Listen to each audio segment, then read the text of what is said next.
días, amigos telespectadores. Hoy en Odonto TV cogemos el lunes con fuerza y empezamos la semana con el tratamiento del sellado de fosas y fisuras.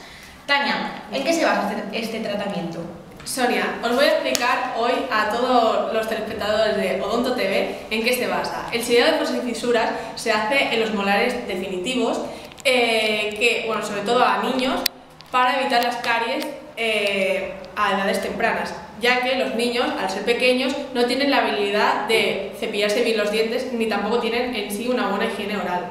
Por ello, mediante un tratamiento se pone el sellado en todas las fisuras de los molares para evitar el acúmulo de placa bacteriana. Y así poder evitar la caries. Sí. Tania, enséñanos en este dibujo dónde se colocaría el sellado. El sellado, como se puede ver, se aplica en la zona oclusal de la muela. Esto es la parte de la corona y aquí está la parte de la raíz, que la encía cubriría toda la parte de la raíz, pero que aquí lo hemos dividido para que la gente vea. Por lo tanto, las bacterias no podrían acumular allí. No, o sea, las bacterias se pueden acumular en toda la zona de la corona, pero al ser los niños y tener poca destreza, normalmente se suelen acumular en la parte oclusal al estar acabada en pico, porque tiene una morfología más difícil y que es más fácil de acumular placa bacteriana. Por ello, mediante el tratamiento se pone el sellado, como se puede ver aquí en azul, para evitar el acúmulo de placa bacteriana y así evitar la producción de caries. Muy bien, pues ahora contactaremos con una enviada especial que ha ido a la Escola Túrbula para ver cómo realizamos este tratamiento y poderoslo enseñar. Conectamos. Buenos días, soy Alegra Cano, enviada especial de Odonto TV. Hoy estamos en la Escola Túrbula para ver cómo se realiza el sellado de fosas y fisuras. Bienvenidos a la clínica dental de la Escola Túrbula. Para cualquier tratamiento es imprescindible tomar medidas de precaución. En este caso utilizaremos gafas, guantes y mascarilla. Para realizar el sellado de fosas y fisuras necesitaremos un molde, en nuestro caso ya que nos realizaremos en boca de paciente el tratamiento, el portaclams, el perforador del dique de goma, una sonda, el clamp,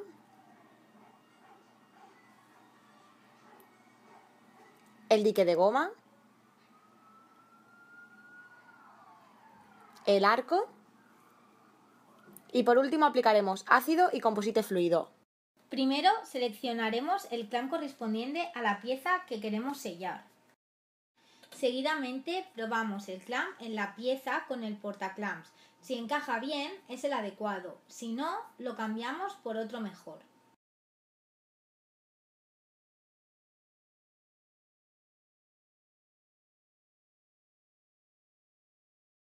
Después perforaremos el dique de goma con el perforador.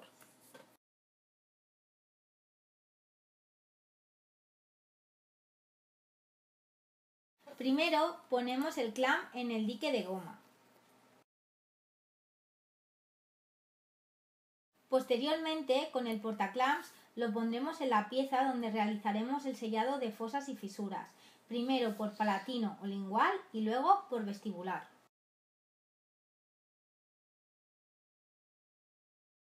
Seguidamente tensaremos el dique de goma con la ayuda del arco.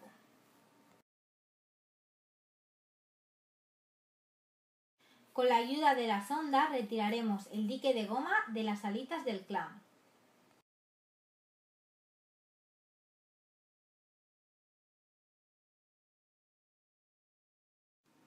A continuación, aplicamos ácido ortofosfórico durante 20 segundos en la superficie a sellar. Pasado este tiempo, y siempre con gafas de protección, quitaremos el capuchón del aspirador y aspiraremos el ácido. Seguidamente lavamos la superficie oclusal del diente. Se recomienda que el lavado dure otros 20 segundos. Secamos la superficie oclusal tirando aire. Ahora aplicamos el sellador por las fisuras. No es necesario poner una gran cantidad. Si ponemos mucho podemos retirar el exceso con la punta de una sonda de exploración. Fotopolimerizamos el sellador durante 20 segundos. Es muy importante no mirar la luz directamente ya que nos puede causar daños. Comprobamos con la sonda que los surcos han quedado bien cubiertos y que el material esté completamente fotopolimerizado. Para finalizar, retiraremos del molde arco, dique de goma y clamp. Esperamos que os haya gustado mucho el programa de hoy. ¡Hasta la próxima!